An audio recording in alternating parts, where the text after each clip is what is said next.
as temperatures start to drop, I want you to be aware of something that's very important. Plastic bumper covers are pretty amazing things that they've put on vehicles these days. They look really good, and in normal conditions, they have the ability to flex, just like this book.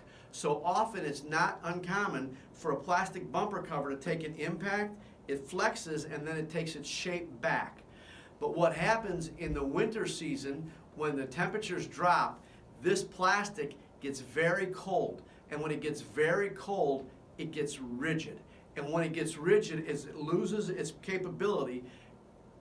The chemistry of it changes. It no longer has the ability to flex.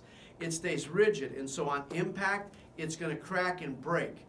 And one of the things that I saw just yesterday was I saw a gentleman pull into a parking spot where they had plowed the parking lot and the snow was already 3 or 4 feet high.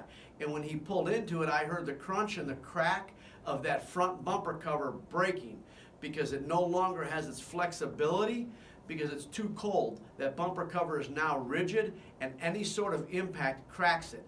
And if it's cracked bad enough, then that bumper cover is going to need to be replaced.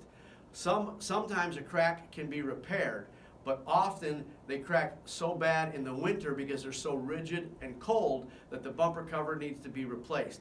And I can tell you in a round number, you're looking at somewhere between $700 to $1,000 just to put a bumper cover on your vehicle.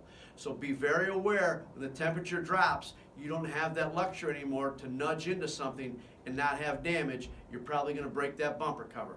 Be safe and be aware.